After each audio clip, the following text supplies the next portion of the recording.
Hello, everyone, and welcome back. As always, I'm your girl, Candy Washington, and let's dive into today's episode, which is dissecting the latest episode of Real Housewives of Beverly Hills and also talking about the ladies in general. But before we dive in, go ahead and like, subscribe, and share.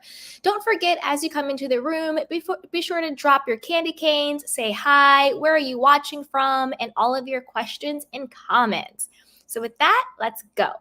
So my overall thoughts of last night's episode is I think it's a bridge episode. And what I mean by that is I think it's setting up a lot of things. I think it's setting up the whole thing between Erica versus Sutton with the whole Las Vegas thing. I think it's setting up Dorit versus Kyle, with Dorit going after Kyle and her marriage and all of that. I think it's setting up a lot of storylines that are to come. So I think it was a bit of a setup episode. With that, I am enjoying the lighter energy and that it's focusing on their lives and not just exposing people. So I will say that I think this season is going to be lighter energetically in the sense of it's not going to be as dark as last season, but I think it's going to be more real. I think we're going to get more into their real lives, their real problems, and what's really going on versus creating drama for the sake of drama, which gets dark really fast, right? So I enjoyed last night's episode. I think it was a good bridge episode. I think it's going to set up a lot of ongoing storylines. I think it also set up it's also foreshadowing. That's the word I'm looking for. It's a big foreshadow episode. It's also foreshadowing Mauricio and Kyle's separation. It's foreshadowing PK and Dorit's separation, right?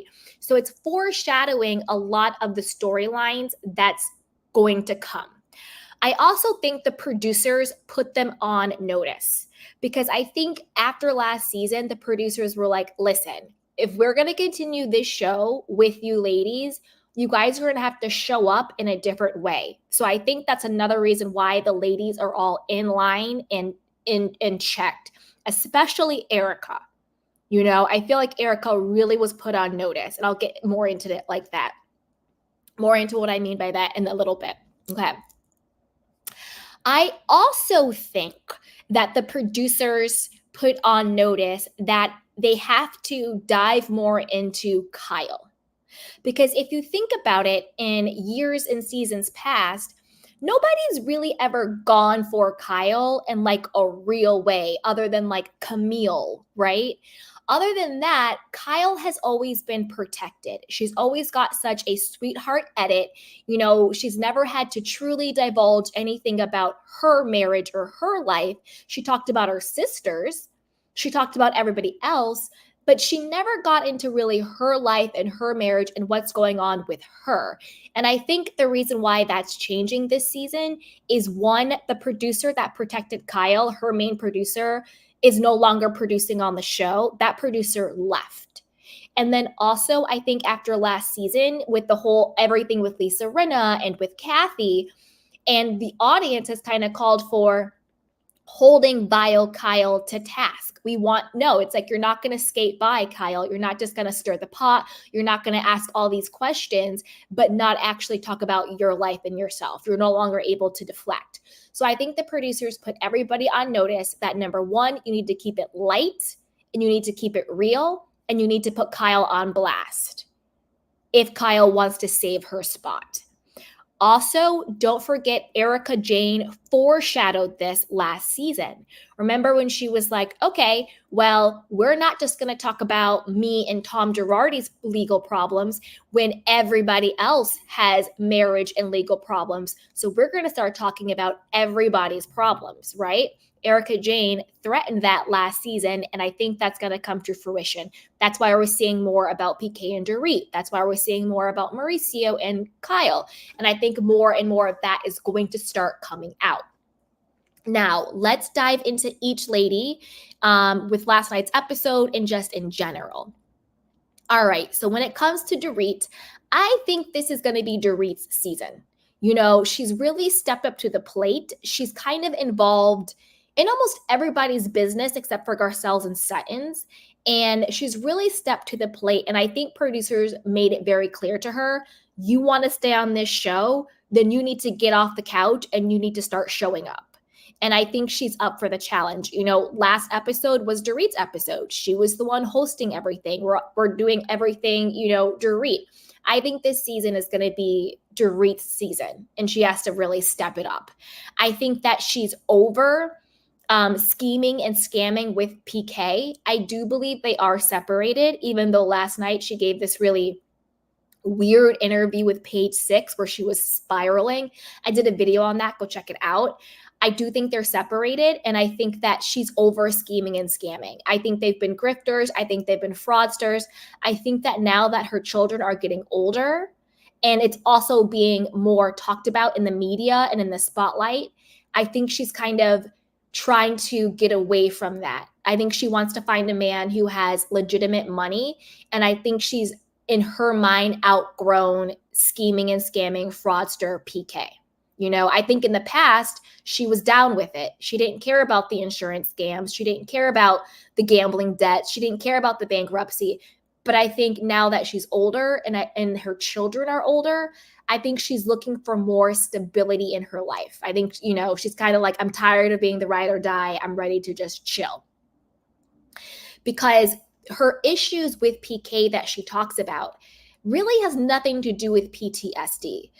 Her issues with PK are, he doesn't support me. He's never around. I need him to step up. I need him to help with the kids. I need him to help with scheduling. That's why she lost her mind and was all over the place when Kyle and PK did the whole pretty woman surprise in this episode. Her first thing she said was, who's watching my kids? Where are the children? Like, if you can't trust your husband with not childcare, because it's actually his children. Like, if you can't trust your husband to make sure your children are okay for an afternoon or a night, that says a lot about your marriage. That says a lot about your husband, and that says a lot about your trust level for him. She didn't trust him to take care of the kids for like an afternoon. So the problem she's saying about PK has nothing to do with PTSD. And the reason why I think PK was like, oh, I don't understand her PTSD is because PK is like, listen, you're saying you have PTSD from this home invasion, but like low key, like you knew that we were doing this insurance scam, in my opinion. So how do you have PTSD from something that you knew we were doing so we could get this money and I could get out of this debt? So I think PK is kind of like calling bluff on her PTSD because he's like, you weren't shocked, like you weren't traumatized because you were in on the heist. What are you talking about? But I think because the scheme involved her kids being at home and her kids are getting older, I think Dorit feels like she's aged out of these schemes and scams. You see what I'm saying? Okay. Now, this is just a candy cane question, and this is just me speculating, but I want to know, when is Dorit's affair going to come out? Because on a gut level, and again, this is just a theory I have, I don't think Dorit is not cheating on PK. I think PK is cheating, and I also think Dorit is cheating. I do think she cheated with Mauricio, but I also think there's probably other guys. I don't think Dorit is just, at home long suffering while PK is in London doing him, dipping it and doing it. So I'm kind of like, when is Dorit's side piece going to want to do an expose in Page Six or TMZ or Reality Blurb or over here with us on the Candy Cane Show? You see what I'm saying? Like, I feel like something like that has to come out, especially the way she's been spiraling with the news of her separation with PK now coming out and being so public, right? So I'm wondering, and I'm time stamping it today, when is it going to come out that Dorit has, her own boyfriends on the side and what she's dipping in and doing it? Okay. Now let's keep, okay. Also, why I think Dorit keeps coming for Kyle and Mauricio in the marriage is, like I said before, I think the producers really put a battery in Dorit and was like, you need to step it up. Because for the last few seasons, Dorit's kind of just been quiet on the sidelines, just a little, mouthpiece for Kyle, mouthpiece for Erica. She hasn't really brought anything to the show. And so I think they're like, we fired Rinna, you got to step it up. And I think a part of stepping it up was coming after Kyle for everything in the news. The Morgan Wade lesbian rumors, the Mauricio cheating rumors, the Kyle not wearing her wedding ring rumors, that they're at odds and all of that. I think they put a battery in her to do it. I think it's ironic that it's Dorit when the biggest bombshell cheating allegation against Mauricio is that he was cheating with Dorit. So to me, that's very rich. Like, you're the chick who was supposed to be my best friend. You know what I'm saying? And all of this, rumors that you're having sex with my husband, but you have the audacity to sit there and grill me on my marriage. Like, what? And this is the thing. I need this season to address that specific rumor. Not in general, is Kyle cheating? Is Mauricio cheating? And I need the specific rumor addressed. Did Mauricio and Dorit have a sexual and or emotional affair? I need that specific question addressed because it is crazy to me that these people want to have Dorit and Kyle talking about the state of Kyle's marriage when we all know the biggest rumor was that Dorit and Mauricio were having an affair. I'm so confused. The side chick is grilling the wife about the state of her marriage when the side chick was the wife's best friend? Hello. You see what I'm saying? Like, I need that specific rumor addressed, or else I'm calling BS on this whole situation.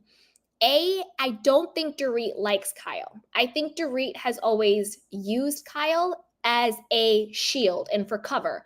She became friends with Kyle to keep her spot on the show, right? She knew that Kyle was the anchor for Beverly Hills. And you know what I mean by anchor, starting the show and all of that, this, that, and the third. That's what I mean by anchor. And I think she knew if she aligned herself with Kyle, she would be, quote, safe. But I don't think that Dorit ever really liked Kyle or trusted Kyle because she low-key clowns Kyle. And I do think she had an affair with Mauricio, in my personal opinion, whether it was long-term, a year or so, whether they just smashed one time. I do think something happened. Where there's smoke, there's some type of fire, And even just how she just sort of like looks, what happened in Aspen when she chose Erica over Kyle, when she was, yelling and fighting with Kyle. And Mauricio, her boyfriend, stepped in and was like, ladies, calm down. And Dorit fell all the way in line. She shut all the way up and went over to Kyle and was hugging Kyle the moment her boyfriend Mauricio said, ladies, you need to relax. So there's a lot going on there.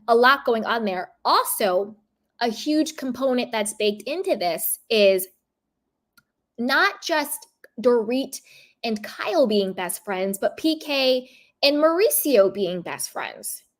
And then we see in the confessional, PK shading the hell out of Mauricio and Kyle. Oh, what would shock Kyle is if Mauricio did anything for her.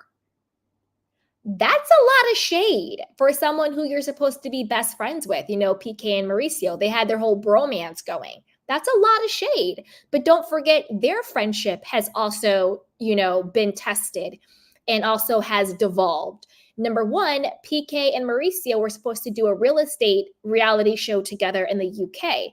Mauricio dropped PK when he got the Netflix show Buying Beverly Hills. He was like, see ya, PK, I'm not doing this show with you.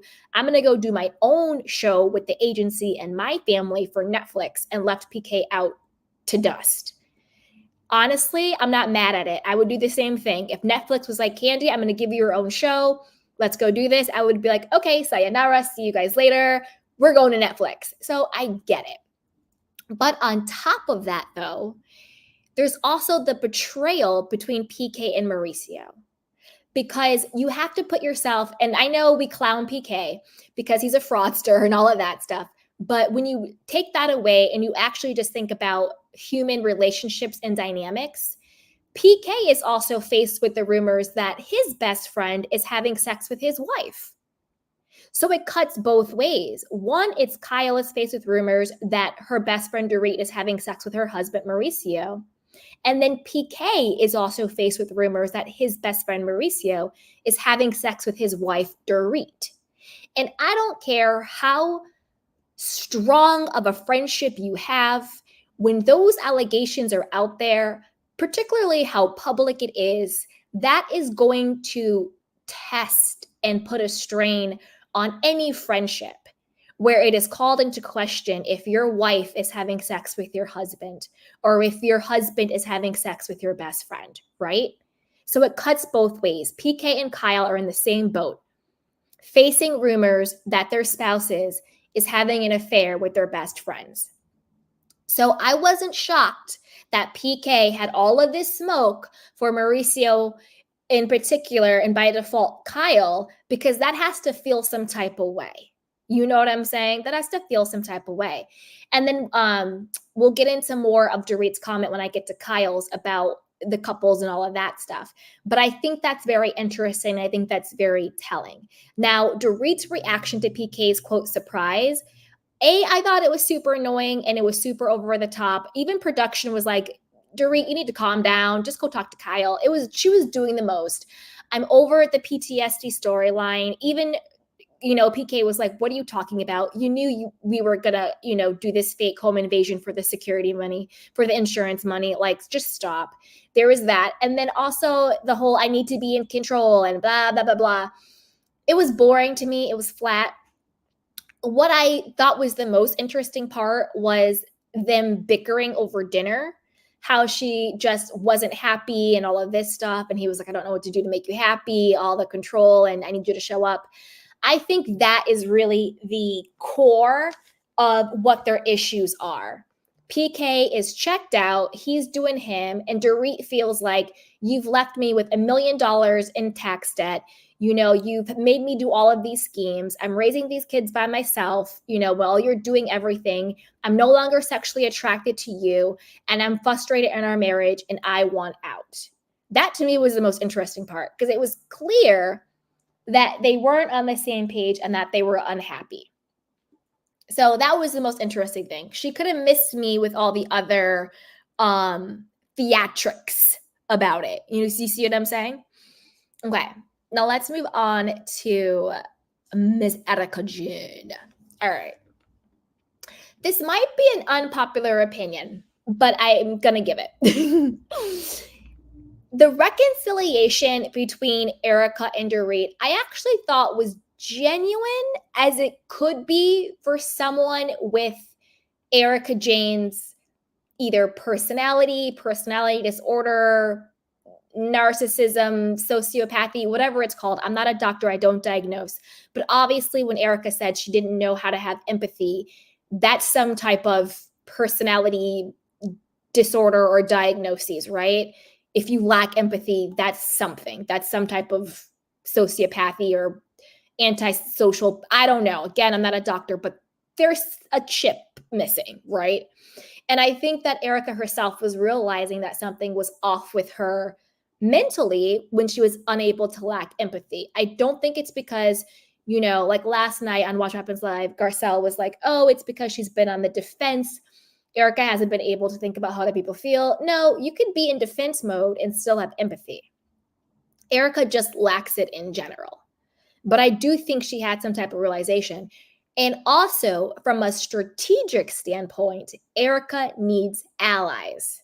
She knows she's the odd woman out. She knows, just like she said to Dorit, she's like, I don't have any friends. She also knows she needs allies. So I think the reconciliation was genuine because I do think there was a glimmer in Erica where she realized she messed up. And then also from a strategy point, She needs people on her side. And Dorit, for better or for worse, she's always been a very loyal soldier to Erica. She's always been. She's always had Erica's back. She's always made excuses for her. She's never really gone against her. The one time she did in Aspen, when she was actually trying to have her back, telling her to calm down when she was losing her mind, Erica made it very clear, you say one more thing to me, I'm going to expose you. And then Dorit shut all the way up. So Erica needed allies on her side. I do think we're going to see a new side of Erica. I think Erica is going to be taking more accountability. I think she's going to try and be softer, a little bit lighter. I think she's going to try to be more of a team player. Garcelle pretty much said this last night on Watch What Happens Live as well, that Erica has kind of turned a corner. Now, again, I think it's strategy. I think Erica has to. She no longer has Lisa Rinna. And also, it was very clear that her tactics last season weren't working for her. And I don't think the Tom Girardi fraud case, where it stands right now, is enough to keep Erica for another season if she doesn't change. When the fraud first came out, I think that saved her for 1 to 2 seasons because it was so juicy. It was like everywhere and we wanted answers. But I think where the Tom Girardi fraud case stands now, he's indicted.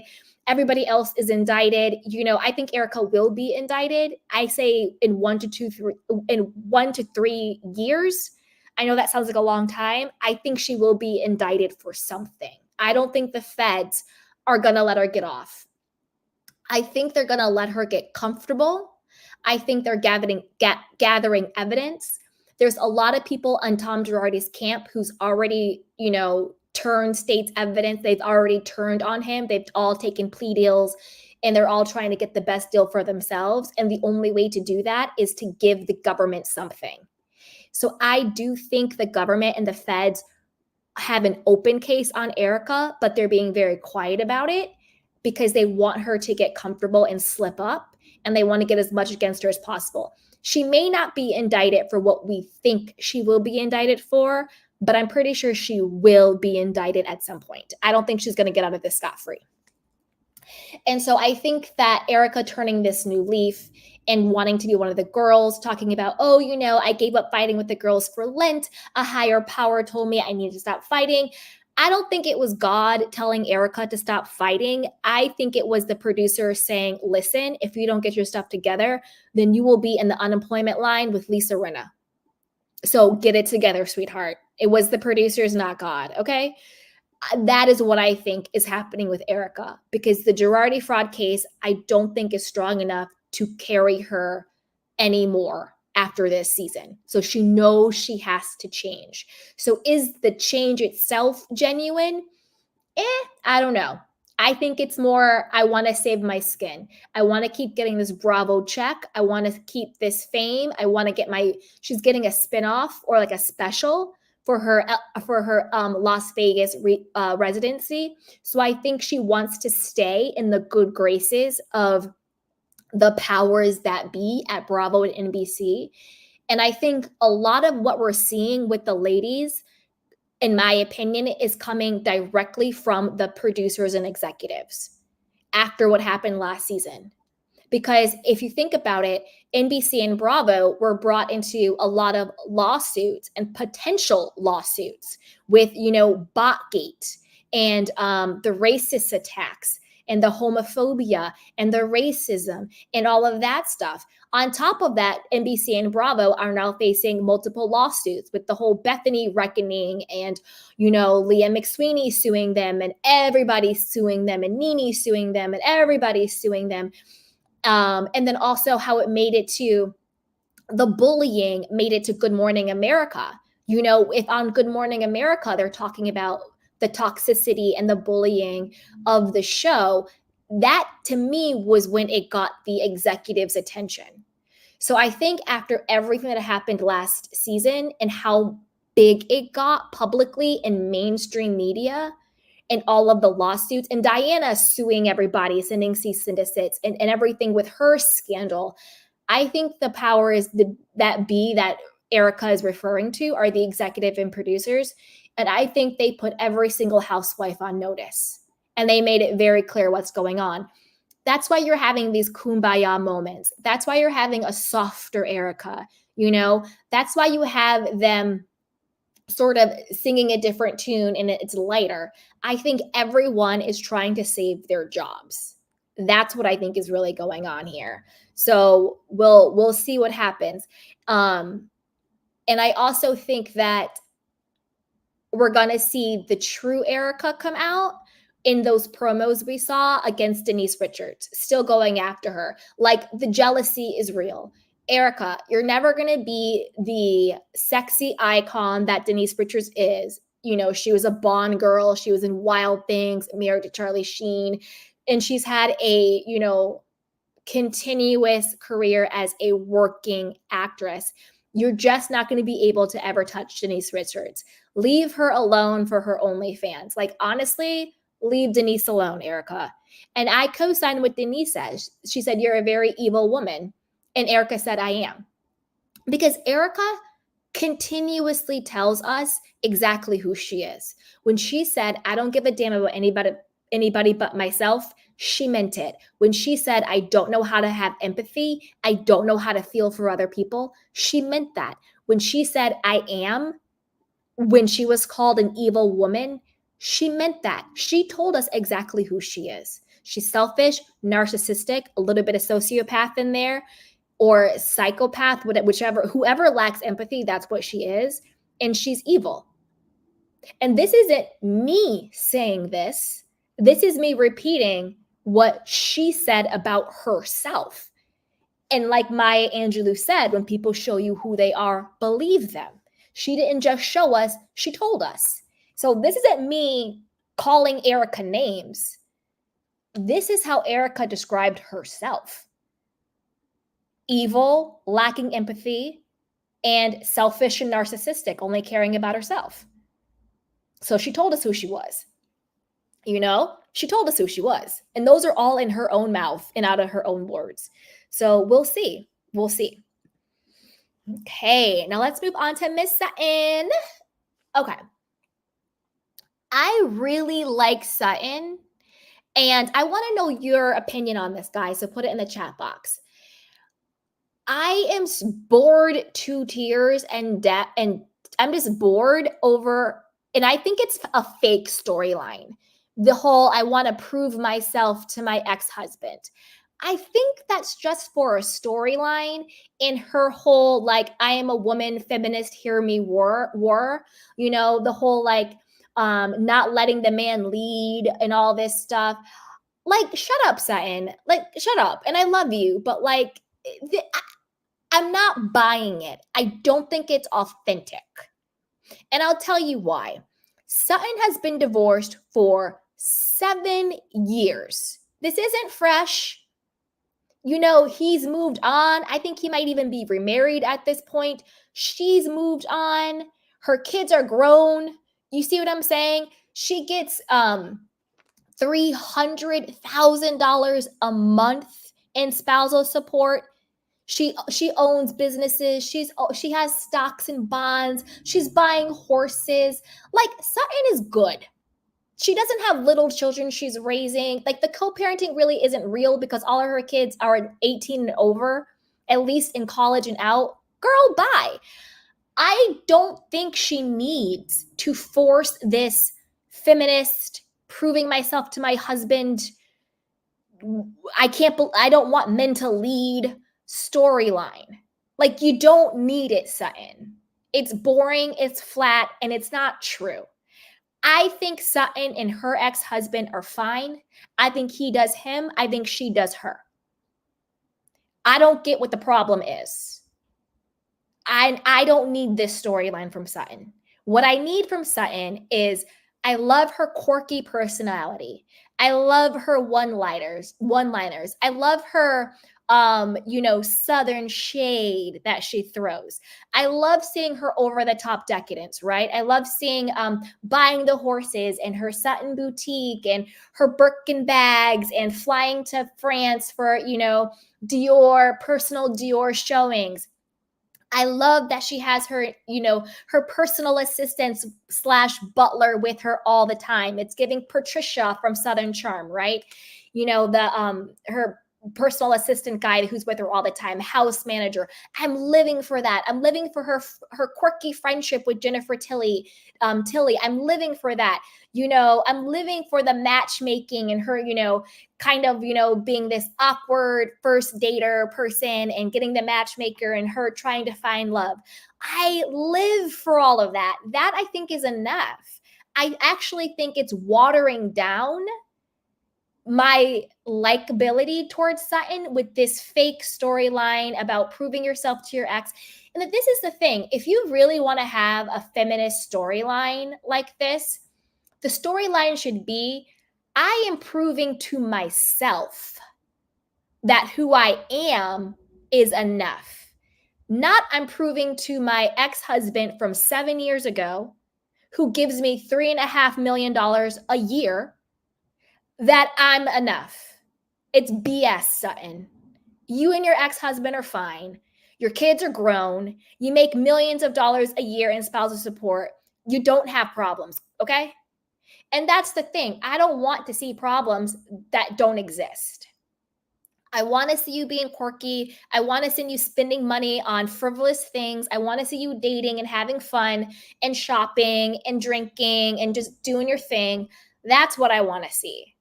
Because I love that. I think Sutton's a vibe. I think she's really cool. But miss me with this other stuff. If you want the feminist thing, just say, I'm proving to myself I'm enough. Because you are worthy and enough. You don't have to go out there and become a CEO. You don't have to go out there and become a boss babe. You don't have to go out there and make all your own money to be worthy and valuable. Absolutely not. Simply because you are enough. And if you were saying that as your storyline, I would buy it. And I would want to watch that. But I don't want to see a woman, who makes millions of dollars a year in spousal support and who is cool on her own, who is enough on her own, make her entire storyline about proving something to her ex-husband that she divorced almost a decade ago. Miss me with this, Sutton. You know what I'm saying? Like, I don't know. And Barbara brings up a good point. She says, maybe deep down inside, she doesn't feel worthy enough. If that is the case, I stand by what I said, because your worth comes from you. Your worth does not come from proving yourself to other people. Because as long as you're trying to prove yourself to other people, you will never feel good enough. Her worth comes from who she is, not from how much money she makes. Her worth comes from who she is, not proving something to a man she divorced 10 years ago. So if inside she doesn't feel worthy enough, this still isn't the right narrative. Because whether or not he validates you, you are good enough and you are worthy, and you need to validate yourself. Whether or not you make millions of dollars on your own doesn't make you worthy or invaluable.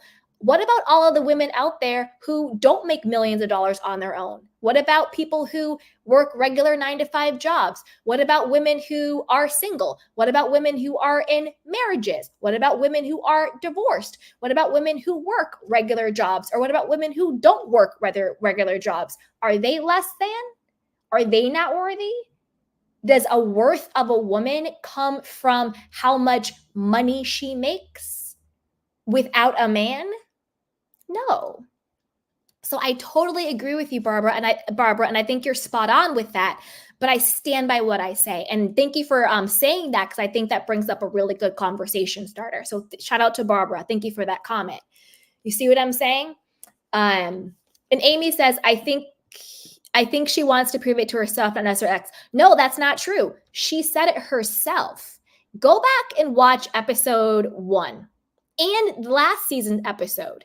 She said, I want to prove to my ex that I'm smart and that I'm capable. That's exactly what she said. Go back and watch. She said it explicitly when she was talking to Jennifer Tilly at their brunch. And then she said it again either to Garcelle or in her confessional this episode. She said explicitly, I want to prove to my ex. And that's what I think the problem is. Prove it to yourself. It comes from within. You know what I'm saying? It comes from within. Exactly, Natalia. 100%. She says, I feel like being a woman is already powerful. Exactly. Exactly.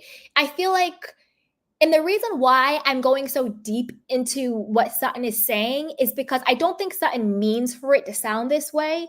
But I think as women, we always get told that we're not enough if we don't produce. You know, if you're not married, then you're not lovable. If you don't make your own money, then you're not worthy and you're not enough. You know, it's damned if you do, damned if you don't. Oh, if you want to go out there and make your own money, then, you know, you are acting like a man and you're too masculine and you are belittling your husband. Then if you want to be a housewife and not work, then all of a sudden you're a gold digger and you're not good enough and your husband just, you know, pays for everything. It's like, as women, it's damned if you do, damned if you don't. And then you're always trying to please people and prove things to people.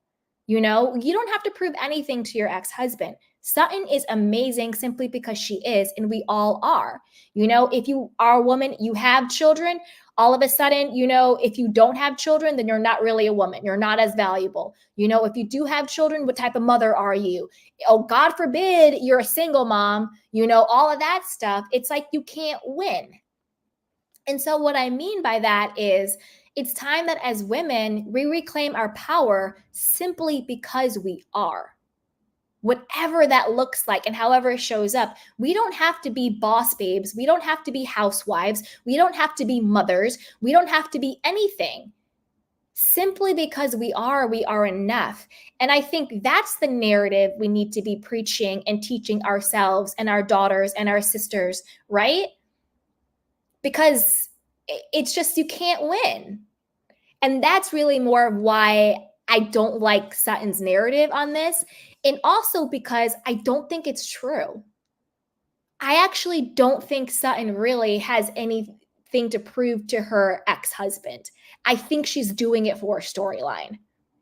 I think she's doing it for this sort of like woke feminist storyline. It doesn't seem genuine to me. And I'll tell you another reason why it didn't feel genuine was when she was with the matchmaker. And the matchmaker was like, oh, you know, well, maybe I think what's going on is that you need the guy to lead. And she was like, oh, having a man lead, not letting the man, it was just a little scripted. It was a little too on the nose. Because I think when you really feel that way, you don't say it exactly. You just kind of are it. It was just a little bit too on the nose. It was a little too scripted. It was a little bit too, and exactly like in her confessional. You know, I don't want to quote Cher, but I'm strong enough. Like, it was too scripted, too on the nose. It I don't know. It just doesn't make any sense to me. You see what I'm saying? I would just rather Sutton show up and be the awesome woman she is in all of her affluence and glory, and know that who she is enough, you know? And I think that, you know, other people watching it could hear that and be like, oh, well, now I feel bad about myself. You know, I don't own my own company and making millions of dollars, or, you know, I don't have this, I don't have that. Am I not good enough? That's kind of where I'm coming from with that. You know what I'm saying? And I don't like the whole not letting the man lead thing. You know, I think that's the wrong story and the wrong narrative to put out there. You know, if it's a good man, then yeah, let the man lead. I think it's more about choosing the right man. You know what I'm saying? I think it's for storyline. I do. I think it's for storyline. I think it's for a woke, I am woman, hear me war storyline. That's what I think it is. I don't think it's authentic to her. But the other stuff I'm here for and I'm living for. Living. Okay. Now let's move on to Garcelle. Now, Garcelle hasn't had the biggest, quote, storyline yet, but she's a vibe. I just like her. I like her energy. I like how she shows up. I like how she stirs the pot without being messy, but the right type of shade. And I'm also loving her vulnerability when it comes to talking about her sons, particularly what's going on with Jax. Now, I have my own theory on what I think happened with Jax when he was like, I needed you 2 years ago, you weren't there, and all of that stuff. And he was, acting out. I have my own theory on what I think that's about, but since Jax is a child, I'm going to keep that to myself. If you guys have theories, feel free to share them. But the theory I have, I'm not going to share it publicly because he is a child, but I have my thoughts on what I think happened. But one thing I will say is that, do you guys remember when I said that, and we're going to get to Kyle after Crystal in this one, I'll talk about it more when we do a deep dive on Kyle. But you guys remember how I said Kyle is kind of having a crisis and she's acting out like a teenager? Did you notice how a lot of what Jax was saying is very similar to what Kyle is saying? Like a teenager acting out like, I want my freedom, I want my space, I needed you then, I don't need you now. It's all very much attention-seeking behavior, very similar to what Kyle is doing with Mauricio. She's talking to Dorit and she's like, oh, I need my freedom and space from my husband. And Dorit was like, your husband? And usually, typically, when people are hurt and they feel neglected, they feel ignored, they feel like they're not a priority, as a defense mechanism, they do the opposite. I want my freedom. I want my space. I needed you then, but I don't need you now. When truthfully what they mean is, I'm really hurt because I needed you. And like Garcelle said last night on Watch What Happens Live, it was either on Watch What Happens Live or it was in the episode. I can't remember, either one. But I remember Garcelle said he wanted me to see him, to know that he was seen by me, And usually when people say, don't talk to me, I need my space, I need my freedom, what they really mean is, I need you more now than ever, but I'm afraid that if I am vulnerable and tell you that I need you, you're going to abandon me again. You're going to leave me again. I'm not going to get what I want from you. So instead of saying, see me, pay attention to me, be with me, love me, prioritize me, I'm going to push you away because that feels safer than making myself vulnerable to be hurt by you again. And I think that's what Kyle is doing in her marriage with Mauricio. And we'll talk more about that when we get to Kyle's thing. But I thought it was very interesting how Garcelle's son, talking about he wants more freedom and he wants more space and you weren't there for me, was literally the same exact words that Kyle was saying in reference to her husband. And I think even though it's a mother and son dynamic versus a husband and wife dynamic, it's still a human and relationship dynamic, right? Where someone that you love and someone that you look to give you comfort and support isn't there for you. As human beings, whether we're men or women, father, son, lovers, or whatever, we tend to still react emotionally in the same way because it's the same feeling of abandonment. So I feel that Jax felt abandoned by Garcelle, and I feel like Kyle felt abandoned by Mauricio. And they're acting out in very similar and very normal attention-seeking ways. I know myself when I have felt dismissed or ignored by someone that I love, by someone that I needed attention from or time from, I've acted the same way. It's a very normal human reaction because you're trying to protect yourself from being hurt again. It's very normal. I think everyone, if we're being honest, have done that at some point in our lives when we felt hurt by someone we care about. It's just trying to protect ourselves, right? So I think it's very interesting, that dynamic. But I'm happy she's sharing her struggles as a working mom who's co-parenting. This is also a stickler for me when people who are co-parenting moms or dads call themselves single parents. You're not. I never heard Garcelle call herself a single parent, but I know Sutton did. She's like, we're single moms. It's like, you're not single moms. You're co-parenting. A single parent, whether it's a mother or a father, is someone who is doing everything by themselves 100%.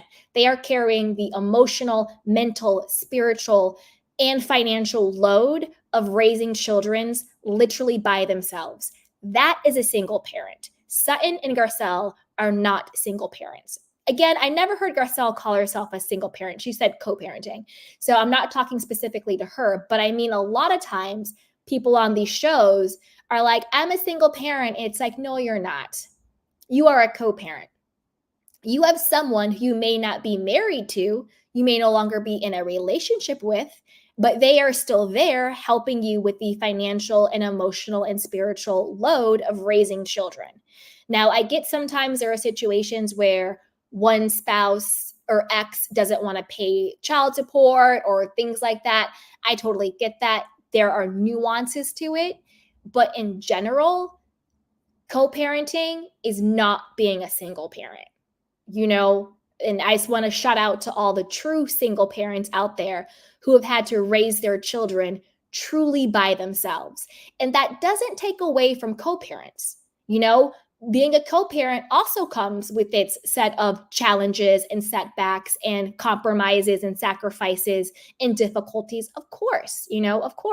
But being a parent in general comes with a lot of stuff. It's not easy. Sometimes it's a thankless job, So just wanted to bring that out there. But I'm happy that she's talking about, hey, this is where I feel that I failed as a mother, and talking about it so she can get that support that says, no, you didn't fail as a mother. You're doing the best you can with what you have, And I think a lot of people out there who are parents can relate to that, feeling like what they're doing isn't enough, feeling like their child doesn't feel loved or seen by them, feeling like, I have this desire to still work and have a career, but I also have a desire to be present for my children. I don't know how to do it all. So I'm really happy that she's sharing that story and not pretending like everything is just roses and hunky-dory and there's no issues going on. And then last night I watched Happens Live. She's like, Jax, I want you to tweet out that we're in such a good place, which is true because, and this is another reason why I'm happy she's being so vulnerable about it, is whether it's talking about your challenges as a parent or your challenges in your marriage, I think it's great to say, hey, we are going through a rough patch, but there's light at the end of the tunnel. We can admit that we're human and we're struggling in this moment and we can get through it. So if we can get through this struggle in this moment, so can you. You're not alone. You're not the only mother or father struggling. You're not the only wife or husband struggling, and you can get through it. And it doesn't mean anything that we're bad. It doesn't make me a bad mom. It doesn't make me a bad wife. It just means I'm a human being. And in this moment, we're struggling, but we can get through it. So I really like the fact that the ladies, Dorit talking about her marriage problems, Kyle talking about her marriage problems, Garcelle talking about her struggles as a mother. I like that the ladies this season are talking about their lives, not just exposing and taking down other people. And that's why I think this season's going to be really good. And that's why I really like this season so far, is because the quote drama is actually from their real life struggles and how they're coming together to be together and to help each other out. And they're talking about their vulnerabilities and all of this stuff. And I think that is what it really should be about. It should be about, hey, yeah, I have all this money and this fame, but I'm struggling in my marriage. Yeah, I have all this money and this fame, but I'm struggling as a parent, And I think that brings the humanity to it. That brings the relatability to it. And that makes me want to watch. And that makes me want to root for people on the show versus I'm going to expose you. You're foreclosed on. Your husband's gay, this, that, and the third, blah, blah, blah, blah. You're a racist. Like, it's so refreshing that they're focusing on their lives rather than focusing on taking down and destroying people, So I like that this season, So shout out to Garcelle and shout out to Sutton and shout out to all the ladies, really. I mean, Erica, we know the deal, little ticky, ticky, boom, boom. But I do like this season that they're talking more about the truthfulness of their lives, except for Miss Crystal, which brings me to Crystal. Now, this could be Crystal's last season. We gave you more than enough time to get your legs this could be your last season, Miss Crystal. Crystal bringing her brother up to have a more of a juicy storyline.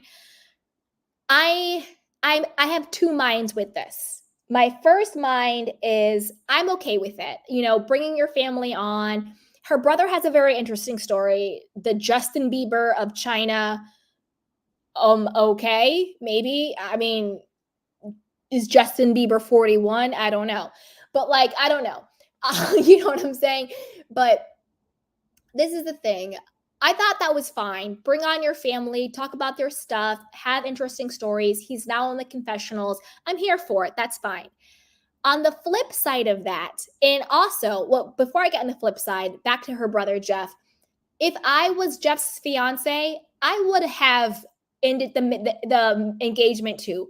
You're not going to leave me in a pandemic and expect me to still marry you.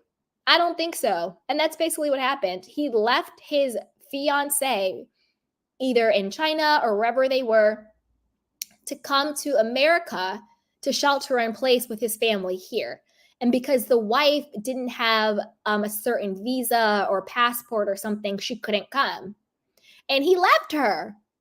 So if you expect me to marry you to death do us part, and we are faced in a pandemic and you leave me behind to die, boy, bye. I would not marry him either. Absolutely not. So move over, sir. You got what you got. All right. So on the flip side of that, this is the biggest piece that's missing with me with Crystal. Crystal, who are you? I want to see more of Crystal's life. I want to see you having shopping sprees because you got the money. You're saying that your brother is the Justin Bieber pop star of China. Your husband is a Disney executive. He makes bank. And I also think Crystal has her own like coconut water line or something like that. Like you have the money. Crystal, where are your shopping sprees? Where is your, you had the basement remodeling last season, but that was kind of want. Where's like the home decor? Because when I watch these shows, I want to see the decadence of your house. Like I am obsessed with home decor. I am on Zillow, I'm on Pinterest. I am just obsessed with it. Like I love home decor, I want to see the over-top home decor.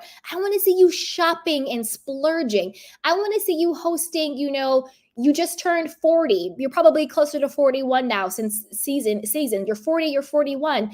You have, your Beverly Hills girlfriends. I want to see you guys going out on the town. I want to see you hosting garden parties and brunches. I want to see you being a lady who lunches. Crystal, you're boring. You're flat. You're a wet blanket. What are you bringing to the show? Like, what are you bringing to the show, Crystal? I'm confused. Who are you? And I agree. I'm surprised how much I'm agreeing with Erica when Erica said we need to get Crystal's stick out of her butt. We do. Crystal is stuck up. She's very robotic. She's stale. And at the end of the day, she is the youngest housewife. She has the money. She should be turning it up and dipping it and doing it. I don't mean being ratchet or screaming or yelling or any of that. I'm not talking about that. I'm talking about give us a closet tour. Fly to London, for a shopping spree. Go fly to Paris because you want beignets. Like bring us something, Crystal. I want to see shopping. I want to see glam. I want to see parties. I want to see I want to see like a $40,000, sofa. I want to see something. I want to see your friends. You know what I'm saying? I know the alleged group of 14 other housewives booted Crystal, but I'm sure Crystal still has a lot of Beverly Hills friends. Where are your friends? Crystal, you're 40 and you are the most boring person on the show. You should still be dipping it and doing it. You know what I'm saying? It's crazy. It's crazy to me. And I don't know if Crystal's hiding something. I don't know if she's just boring and flat, like this is it. Like, honestly, I get a kick out of her brother and her husband, Rob, more than I get out of Crystal because she doesn't give anything. She doesn't give anything. This literally needs to be her last season. I don't think it's going to get better for Crystal. I think it's going to get worse. But the reason why I think it's going to get worse is because of Miss Kyle Richards. As we all know, Kyle is bringing on her, quote, friend, sure, Anne Marie. And we know that Kyle loves a mouthpiece. She loves a puppet. It used to be Dorit. Dorit said, no longer boo-boo. I've been exposed for having sex with your husband. The producers want me to go after you. See you when I see ya. And we all know Teddy is no longer on the show. So Kyle needed another mouthpiece. And word on the curb, it's going to be Anne Marie. And that's why we see in the promos Anne Marie going so hard for Crystal. Because don't forget, Kyle and Crystal have a beef. Kyle never liked Crystal. She thought that Crystal took Teddy's place. And for whatever reason, maybe because Crystal has money. Her husband isn't in a bunch of lawsuits. Crystal is, 40 and young and dipping it and doing it, probably off screen. She needs to be doing it on screen, as we just said. But Kyle has always had a bone to pick with Crystal. Whether it's justified or not, she has a thing. She has a thing for Crystal. And I think she's bringing Anne Marie on to go after Crystal and to be her mouthpiece and to do her dirty work the same way Teddy always does and the same way Dorit used to. Now, also when it comes to Kyle, I think Kyle is grieving the loss of her friend. I want to be sensitive when I speculate, but I would, not that I want to know, but I would be curious to know if her friend who passed away, if her husband was cheating on her, if there was something going on with her friend's marriage. I don't know if she was married. You know what I mean? I don't know her exact story because her friend never wanted to be in the spotlight. She's not on the show. Kyle doesn't talk about her on the show until a couple of episodes of this season where she does a gala. She does like an event raising awareness about mental health in honor of her friend. Other than that, she's never talked about her friend on the show because her friend did not want to be a part of, the reality TV circus. But I wonder if there was something going on in her friend's marriage that was a catalyst or a factor in her friend succumbing to her own mental health battles, right? And I wonder if that triggered something in Kyle. Because Kyle is too angry and too pissed at Mauricio for it not to be something very deep. I think it's a lot of things. One, I think that Kyle, in my opinion, needs professional help to grieve the loss of her friend. I think that really broke something in Kyle. I think that's a huge aspect. I think she really needs to talk to someone, maybe a grief counselor. And that's why she's acting out with the weight loss. A lot of people who lose a lot of weight or gain a lot of weight, it's attention-seeking behavior. It can be a sign of depression. It can be a sign of grief. All of that stuff. The tattoos, that is also attention-seeking behavior. It's a way to rebel. It's a way to get, pay attention to me, look at me. We saw that in the last episode when she was talking to Mauricio. Oh, you don't know how many tattoos I have? Well, maybe you should pay more attention to my body. We saw it in this episode when she was just irritated beyond belief with Mauricio. It was hard to watch. When she, basically went after her mother-in-law about the tattoos, looking to get a rise out of her. Oh, you don't care? Well, Mauricio has some too. Oh, well, I have some. You don't know? And then Mauricio got pissed because he was like, well, it's my place to tell my mother about the tattoos and everything like that. Because clearly Kyle knew the mother-in-law did not approve of tattoos. And like a child, like a teenager, she was testing boundaries. She wanted attention. She wanted to pick a fight. She wanted, to get a rise out of people. She was looking for a fight. I do think it's weird that the mother-in-law, well, not weird, I guess, because you're on a reality show, but I do think it's weird that if it were the first time for the mother-in-law to bring up her concerns about their marriage was the first time at Portia's birthday on camera, that is a little weird. You would think that her mother-in-law would take her aside privately, off camera, not at Portia's birthday to talk about the concerns. But at the same time, They are on a reality TV show, and everybody needs to own it and talk about it. Just how Kyle always says, we have to talk about it, have to talk about it. So the mother-in-law was talking about it. And I agree with what the mother-in-law was saying. She was like, yes, this has happened in the past, but now it's too much. And the reason why I think the mother-in-law truly was concerned this time is because the rumors were about Kyle, not Mauricio. Except for the Dorit rumors, we know that. What I mean is, I think when the rumors were about her son being unfaithful, she was like, whatever, either she wanted to believe her son would never stray, or she just didn't care and thought, boys will be boys. And Kyle always protected and covered and said it was lies and they're happy, right? But now the rumors are Kyle isn't wearing her wedding ring. Kyle is having a lesbian affair on Mauricio. Kyle wants a divorce. Kyle wants to separate. Kyle is pissed. Kyle is out here doing the most. And I think that is what unnerved the mother-in-law, is that the rumors and the poor behavior and the speculation was coming from Kyle's side, not Mauricio's side. And I think that is what unnerved her, because it's one thing for her son to cheat. It's another thing for her son to be cheated on. I'm not saying it's right, but I think a lot of people think that way. You know what I'm saying? So I think that is really what is going on with them. And to me, Kyle is screaming for help. Screaming. On top of that, I think that Mauricio clearly does not understand how much pain Kyle is in. And I'm not defending Kyle. I'm not a Kyle fan, but I am a human being. And when I see someone who's clearly in pain, unlike Erica, I do have empathy. So even though I'm not a Kyle fan, I think Kyle is in a lot of pain. I think she's depressed. I think she's in a lot of pain. I think she's in a lot of hurt. And I think that Mauricio does not understand how much in pain Kyle is in.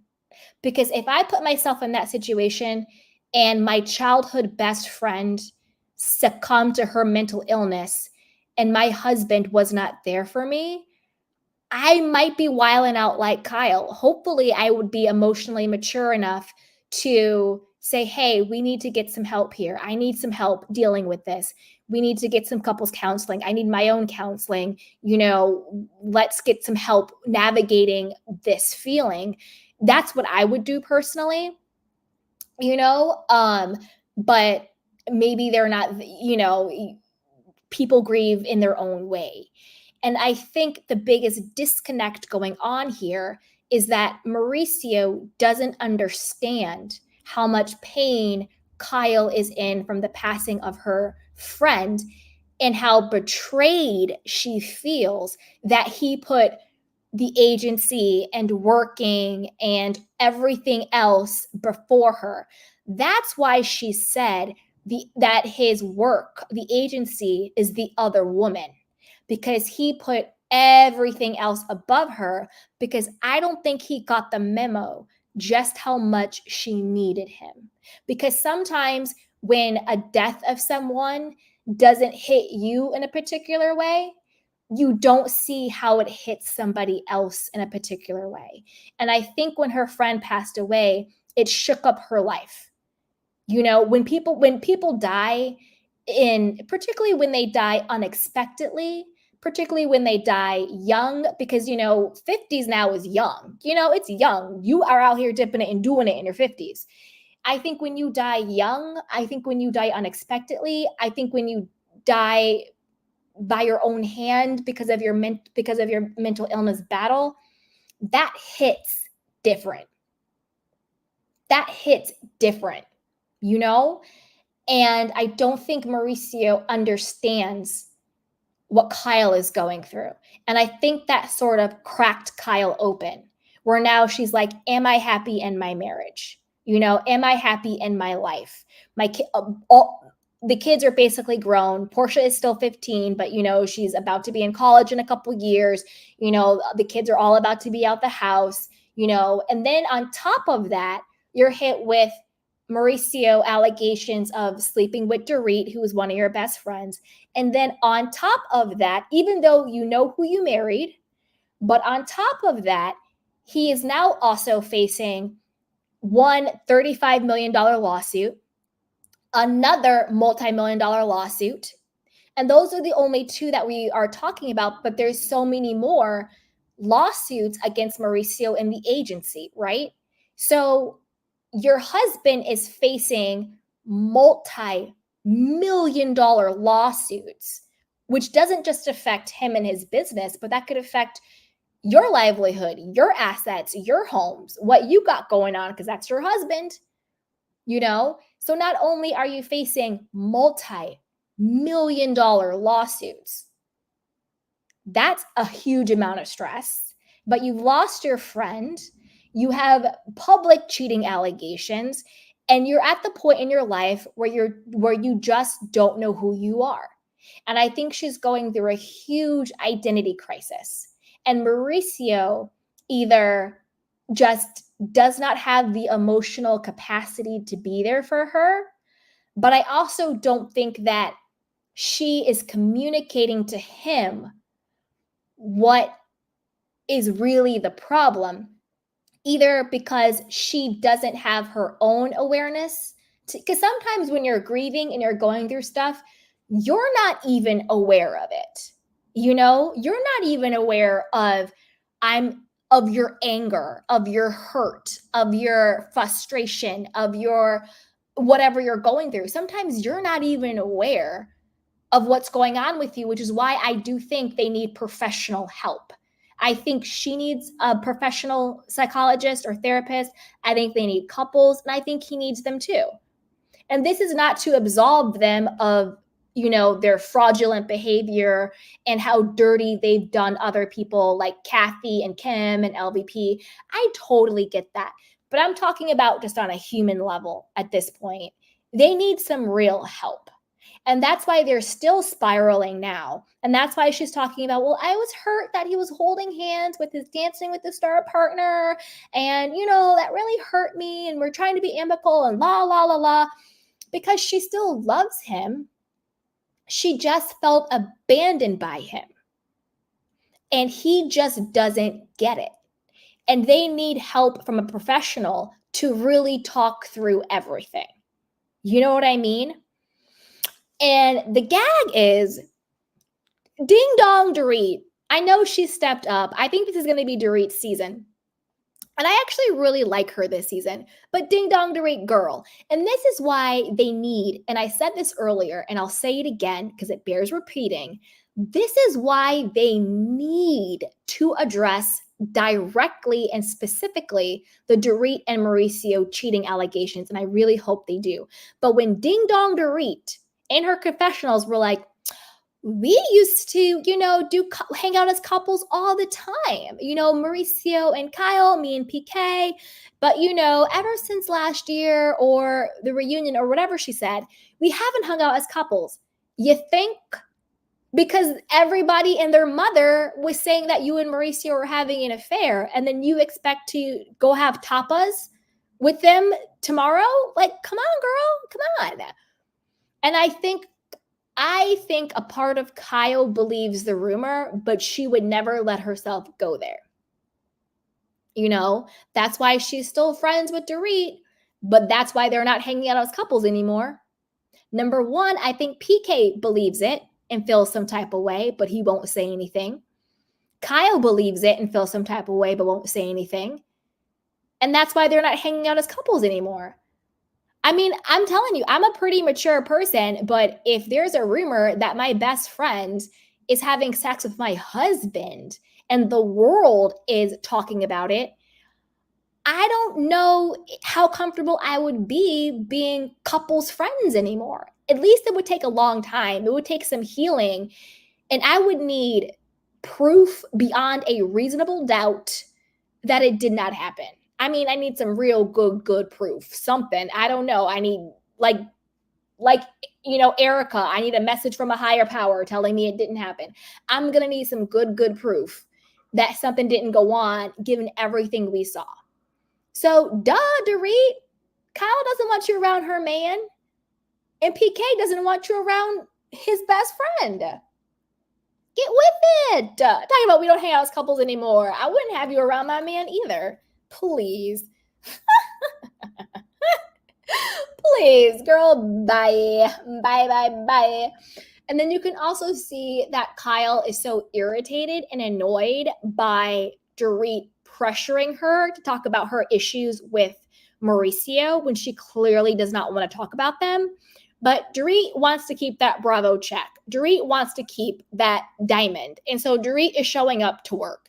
Dorit has clocked in season 13, okay? And a part of clocking in and a part of her marching orders is you need to come for Kyle's neck. And I think Dorit is going to come for Kyle's neck every single time because she's talked about Kyle's issues with Mauricio almost in every scene and definitely in every episode so far. She's coming for the neck because she wants to keep that diamond, and I'm not mad at it. I am not mad at it. Okay? Oof. All right, you guys. So that was my thoughts. That was my overall impression of the season so far and all of the ladies. So I want to know what you guys think. Put it down below. I will drop the link in case anybody wants to come up and share. And don't forget to like, subscribe, and share. And I'm going to take some of your candy cane questions and comments. All right, let's start at the top. Dun, dun, dun. Hey, Barbara, sweetheart. She goes, fake. Kyle's new friend is starting soon, and I saw she keeps going after Crystal. We all know Kyle does not like Crystal, and I don't think Dorit like Kyle is anymore. I agree with you, Barbara, 100%. 100% spot on. Hey, Tay-Tay. Tay-Tay says, hi, Candy. It's a solid show last night. I agree. I think last night was a great foreshadowing episode. I think it's really setting up the storylines to come. And we need episodes like that. We need episodes that plant the seeds and plant the dynamics for the upcoming season so everything makes sense. So I agree with you. Barbara said, I just forced my friend off the phone when I realized you were on. Thank you, Barbara. Hey, Chocolate Chunks. Charlotte Chocolate Chunks, thank you so much for being a channel member. I appreciate you. Chocolate Chunk says, Erica sounded like she was rehearsing a script when she apologized to Dorit. I agree. I think Erica, in her own limited capacity, and I give Erica little grace because of who she is and how she is, but I think in her limited capacity, she's trying, but because she literally lacks empathy, she has to script it, and it's really bizarre. So I agree with you. Hey, shout out to Barbara. Hey, Chocolate Chunks. Chocolate Chunks says, Kyle's been getting away clean for years. It's time we dig in. But is her storyline even real? That's also true. People are saying her storyline is fake because she knew she was on the chopping block after last season. Barbara says, Erica only apologized to Dorit because she doesn't have any friends left since Liver Lips Rena got fired. Yup. Hey, Queen. Queen Hermit says, and in the very last episode, she said that it was built up this season. That it was to build up this season. Exactly. Barbara says, I'm here for Dorit. From her first season, Dorit was holding her own and took Erica and Lisa on at the same time before they were friends. Once she became friends with them, she changed. Exactly. Once, you know what it really was? And this was kind of the demise of the show. And now I think we're getting it back. When the faux Fox 5 formed, that's really when the show changed. When Teddy and Kyle and Dorit and Erica and Lisa Rinna got together to take down Lisa Vanderpump, that's really when the show changed. And Dorit really became a pawn. Tay-Tay says, going to BravoCon? Nope. I will be right here with you guys, watching it from the sidelines. No, not me. Natalia says, I hope it comes out sooner. Me too. Natalia says, how can she do that to Kyle? I know. I know. Queen Hermit says Dorit was great her first season. I agree. Remember Pantygate? Remember Pantygate? Queen says, yep, I bet Erica has some kind of dirt on her in PK. Why Dorit fell in line. Yup. Barbara says, right, I like to read her first season. Hey, Amy. Amy says, so glad to catch up live with Candy. And the Candy Game's so fun. Yes, welcome, sweetheart. Yes. Natalia says, it had to be sexual because Maurice is hot. Ooh, baby. Ooh. Oh, thank you so much, Miss Julius, and for the super sticker. Oh, thank you so much for the super chat. I appreciate that. So nice to hear your take. We have missed you. Oh, thank you so much, Miss Julius. M. Thank you so much for the super chat. That is so sweet. I really appreciate you. Thank you so much. I really, really do. Thank you. Okay, let's see where we were. I really appreciate that. Thank you. All right, you guys. I want to get to your questions and comments. I appreciate you guys. Okay, here we go. Queen says, hey, Amy. Hey, Barbara. I listened to another pod and clicked over to Candy, too. You guys are so sweet. Queen says, I think Dorit and Mauricio definitely had some kind of affair. Kyle and Dorit's relationship feels very different than in the past. I agree. Barbara says, Dorit doesn't like Kyle. They teamed up to get rid of Lisa Vanderpump. 100%. Queen says, Dorit used to suck up so much to Kyle. It's just different. I think because fans called it out, too, and got it to Kyle. Yep. Amy says, Dorit seems like a good mom. PK is gross. Yes, I also think something happened with Mauricio. Their body language has been sus for a while. Agreed. Hey, Chocolate Chunks, what's up? Barbara says, Dorit did say that she and PK would go out with Kyle and Mo all the time, but not anymore. Exactly. Queen says, yep, all the fans and memes people would make of Mauricio and Dorit together, you couldn't ignore it. Yeah. I mean, and the thing is, also when it comes to Mauricio's mom, she should also check her son and be like, yo, there are rumors going around that you're having an affair with Kyle's best friend, Dorit. Is that true or not? Don't just check Kyle, check your son too. Barbara says, once I was on PK's side when he gave Mo that shade, right? 100%. Because also, yes, PK is a fraudster and a grifter. But on the human level, that's also rumors that his best friend is having sex with his wife. That's also hurtful. So shout out to PK. Andy says, I suspect that they both have open relationships. I don't know. Just gives me don't ask, don't tell vibes. Yes. Tay says, Dorit has been the MVP of Beverly Hills so far. I agree. I think it's Dorit's season. Barbara says, I agree. Queen says, yep, it forces them to address it at least internally. Yep. Chance to Win says, PK will get alimony. LOL. You guys are shady. I love it. Barbara says, it was fake. Erica needs friends. He doesn't have any, but Kyle and Dorit. I don't believe Erica is genuine, and I think that you can't learn empathy. It can't be taught. Either you have it or you don't. That is true. You can mimic it, but you don't actually have it. And that's the scary part. Like sociopaths, they mimic empathy. They will mirror it, but they don't actually feel it. And that's super scary. And I think that's why Erica is so scripted, is because she's mimicking emotions that she doesn't actually feel. Barbara says, I don't think Dorit will be that loyal anymore. Nope. Dorit's looking out for Dorit. She's looking out for her diamond. Natalie says that's what she gets for attacking Denise. Bloop. The feds move in silence, says Barbara. Yep. Barbara says that therapist she had on the show is from the reality show Marriage Boot Camp Reality Stars. I knew I recognized her from somewhere. That's why that therapy was fake. Yes. Queen says, exactly. They're telling them exactly what to talk about, what to shoot, etc. They don't know how to make a show like this at the moment. I agree. Bravo is under such a microscope right now, and for all the wrong reasons, 100%. Amy says, Erica is an actress at heart. I think she's been acting her whole life and faking many aspects of her real affection for others. She's great, but I think she really does like empathy in general. I agree. Barbara says, we'll see her tune, Miss Erica, as the season goes on. Queen says she's a showman. I think she's a horrible person. Amy says she's jealous. She lacks depth in relation to other women.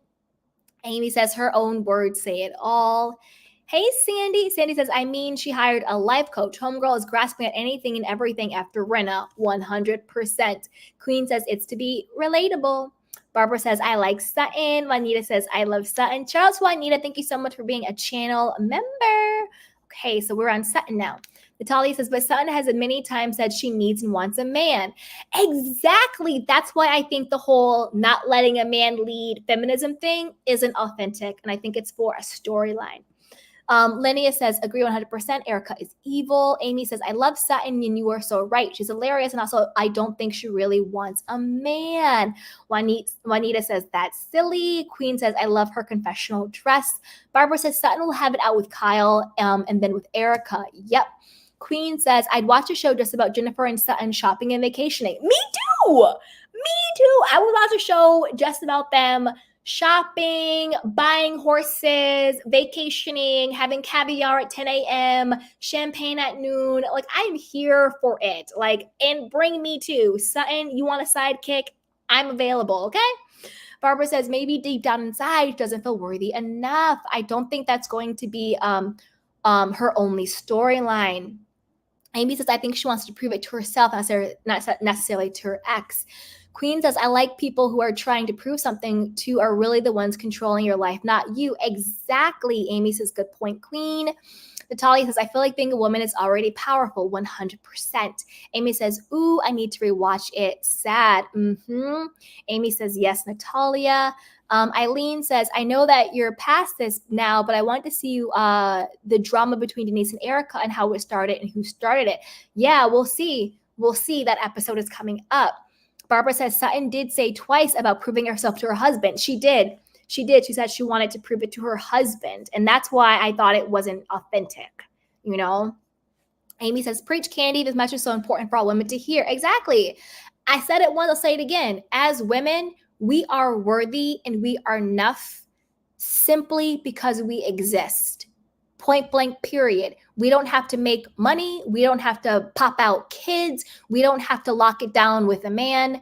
We are worthy as we are. Simply because we are here, we are enough. And we don't have to prove a damn thing to anybody, especially an ex-husband who has moved on and is married to somebody else. You don't got to prove anything to him. You're amazing as you are. That's the feminist narrative I want us to talk about and I want us to see on the show. That simply because you exist, you are enough, you know? Sandy says, I mean, do we know how the ex-hubby speaks to her? She doesn't or shouldn't have to prove anything for people for him. I feel like this ex could maybe be a jerk, LOL. Natalie says, yeah, there's lack of storylines this season, 100%. Eileen says, and what's wrong with letting the man lead? If it's the right man is worthy, then why not? Exactly. I agree.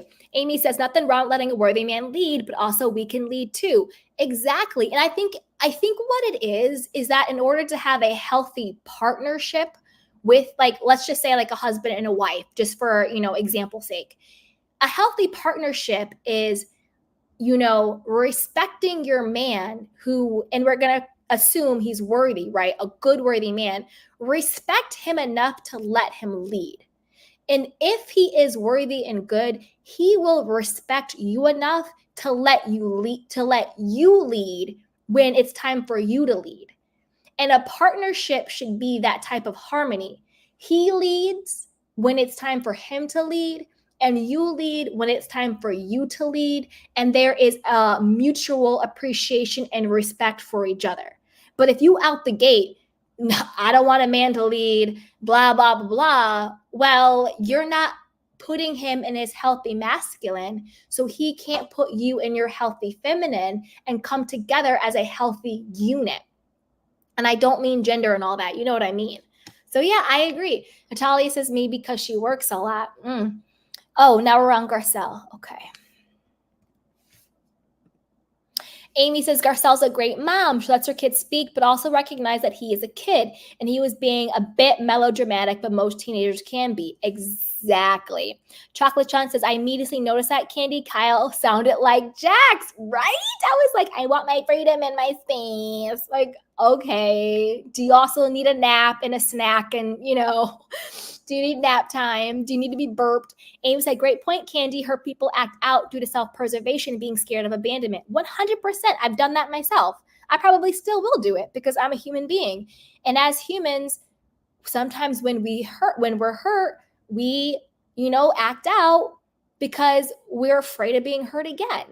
But the problem is that tends to keep us away from actually getting the healing and the support we need. Amy says, Kyle, her inner child is coming out. Exactly. Natalia says, kids need a lot of attention, even if it's calling the child while at work. I agree. Tay says, I love Garcelle. Me too. Hey, Miss Julia M says, nice to see you live. Thank you, sweetheart. Thank you. Yes. And thank you so much for that super chat again. I appreciate it. Barbara says, Miss Julius M says at Barbara this comment. Amy says, a blind item just dropped about someone having surgery before BravoCom and not healing properly. Uh-oh, any guesses? It says something about mother and hungry. Not sure who it is. Lots of guesses. Ooh, I'm not sure about a mother and hungry and someone not healing well. I don't know. Time will tell. Hey, Deb, what's up, sweetheart? Amy says, Crystal always seems a little off. Not sure why, but something is missing. I agree. Thank you, Deb, so much. That's right, you guys. If you're having fun, hit the like button, subscribe, and share. Hey, Nataski. She goes, home decor stresses me out. It's a creative outlet that I can't do. Oh, no. Amy says, hi, Deb. Aw, yay, you guys. My little candy canes. Yay. Natalia says, I love doing decor, especially holiday. Me too. I'm obsessed with decor. I love it. Deb says, hey, sweetie. Nataski says, right, there's something off about her. I definitely think she's hiding something. I agree. Barbara says, the new woman coming on is going after Crystal. Yup, and Marie, because she's being Kyle's mouthpiece. Deb says, Ramona, I see you, doll. Nataski says, I can only do it with the holidays, but when it comes to planning out your whole house, it gets overwhelming. Well, that's why you hire an interior designer. Barbara says, oh, Barbara, yes. Queen says, I think Crystal doesn't really want the smoke that comes with the show, but she wants the fame so she stays quiet. She's so boring to me and kind of annoying. I agree. Ms. Julie says, try room by room, choose a base color that's light. Very good. Very good advice. Deb says, sounds good. Crystal is a bore. Deb says, I agree, Queen. She has a problem making friends, too. Nataski says, Queen, I think you nailed it. But part of the reason she doesn't want the smoke could be because she's hiding something. I mean, she did say that she worked as a, quote, receptionist at a escort agency. Maybe that's what she's hiding. I don't know. Was her husband Rob a client of said escort agency? Is that what she's hiding? How she met her husband? The real story? Maybe that's what she's hiding. I don't know. Amy said, Kyle just seems lost and screaming for attention. It makes me sad. She seems hurt and trying to find herself. It can happen at any age. Loss definitely changes people. I agree. Nataski says, it's just too many choices. One pillow can throw everything off. Aw. Barbara says, hi, girl. I didn't see you been walking in and out of the room. Yep. Amy says she's fighting against the world because she's mad and hurting. 100%. Deb says, Amy, all last summer I thought of was what Candy felt about Kyle before she was demonetized. Candy hit it on the nose. Thank you. Nataski says, at Amy, I agree, but it's also hard to overlook her narcissistic ways over the years. Deb says, oh, I know you didn't see me, girl. You were speaking out. Ha, ha. Amy says, Candy was psychic, Deb. She called it. I think that's why people came after Candy. She was too spot on. I agree. I mean, I'm telling you, I was a little too spot on and ruffled too many feathers, but I'm still standing. Deb says, for sure. That's why Kyle came for her. Kyle and Melissa have a connection. Yep. Exactly. Nataski says, Candy was too on the nose and people don't like it when someone can see through their mask. Exactly. Candy has been on top of this. Oh, thank you, Miss Julius M. Amy says, I agree, Deb. And Nataski. Deb says, that's right at Nataski, but that's taking it too far. Being demonetized. Melissa and Kyle are thirsty. Yeah. I mean, I think it was Kyle and maybe even a little Erica Jane. Oh, you know. Natasha says, absolutely, that's being vengeful and evil. Yep, Natasha says, what's the Melissa-Kyle connection? Oh, they're friends. They're friends. Dad says, yep, I couldn't believe how Candy got into Kyle's head. Well, she has an interest in, goes deep, very psychic. Oh, thank you guys. I missed you guys too, and I'm happy we are back. Natasha says, yeah, that would be hard to be resentful and feel emotionally abandoned. Amy says, Mauricio seems so blind. He became too comfortable with Kyle always supporting him. Now she's acting differently and he doesn't know how to respond. She wants to be seen and heard. Exactly. And Doc says, we all know how Kyle and intuitive types don't get along. And the psychic. Miss Julie says, nah, she's done. His opinion no longer matters. Yep. Petoskey says it puts life's mortality in perspective 100%. Yep, the Gorgas and Umanskis are friendly. Yes, they are, especially after Ultimate Girls Trip. Melissa and Kyle got super close after Ultimate Girls Trip. All right, you guys. This has been, hey, Becca, what's up, sweetheart? Says her husband probably makes a lot more. Oof. All right, you guys. This has been so much fun. Queen says we need a deep dive on Crystal from Van Nuys or Reseda. Oop. Mistress is opening Christmas candles. That smell. I love it. Yes.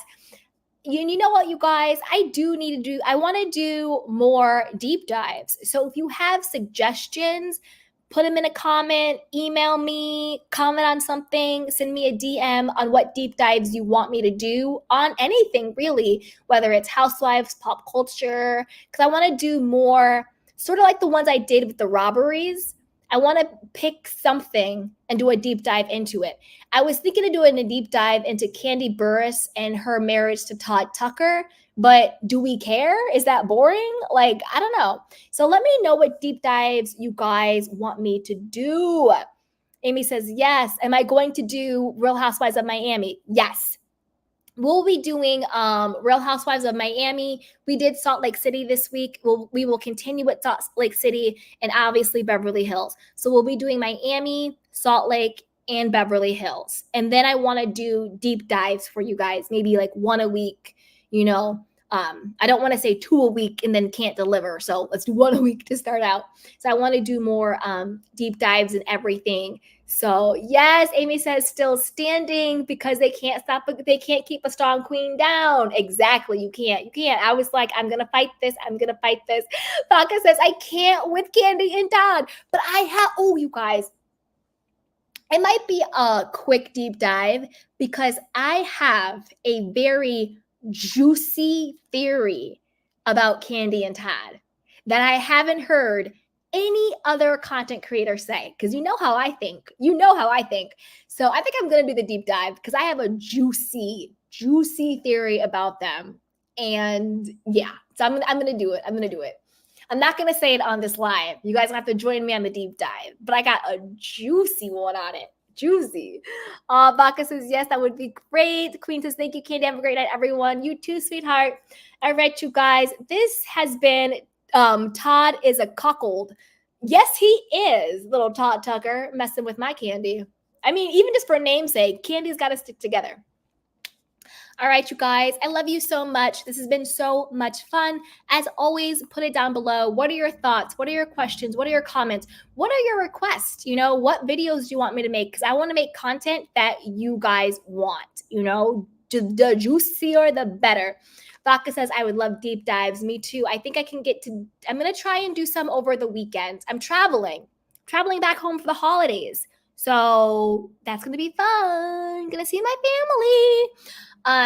So I'll probably have some time to do some deep dives. So if you have any requests, you can DM me on Instagram at Kandi Washington. You can email me, email assistant@kandywashington.com. You can comment on, post. I don't see every single comment on the post. So either a DM or an email, I'll definitely get it because I don't see all of the comments. But yeah, and I'll even post in the community tab too. And I'll do a thread there if you guys have requests for deep dives and different shows you want me to do. So that way I know I'm putting out content that you want. You know what I'm saying? Tay says, any BravoCon news? I haven't seen any like juicy ones. There was the blind item that just came out. I mean, not to be like uppity or anything, but like I personally, BravoCon's not for me. I'm not a con person. I'm not like because you know what it is with me and BravoCon? I don't worship any of these people. And I'm not actually a fan. you know what I'm saying? Like, I know that I do Bravo content. I know I have so many opinions and theories, but I'm really not a fan. I enjoy it, but I'm not a fanatic. Because fan is a root word of fanatic, right? I'm not a fanatic. We have a lot of content creators. We have a lot of audience people who are like, they worship these people. They are diehard for these people. They go hard for these people. They're fans. I wouldn't pay to go to BravoCon. If they said, we want you to host a panel, I would host a panel. If they wanted me to do that, yeah, 100%. I would host a panel. I would do a pop-up shop. I would do something in that vein. But just to go to BravoCon, that's not me personally. But that's just my personality. Like, I wouldn't go to like a Comic-Con or any of that stuff. That's just like not me. If that makes sense. Because I like to sit back and like watch and analyze, but I don't worship any of these people. And there's a lot of that sort of reality TV star worship that happens. You know what I mean? Exactly, Amy. Cons overwhelm the introvert. Same. I'm very introverted too. And it can be very overwhelming, like big crowds and concerts and all that stuff. It's not for me. To me, going to a Beyonce concert, no thank you. Going to a Taylor Swift concert, no thank you. But that's just my personality. You know what I'm saying?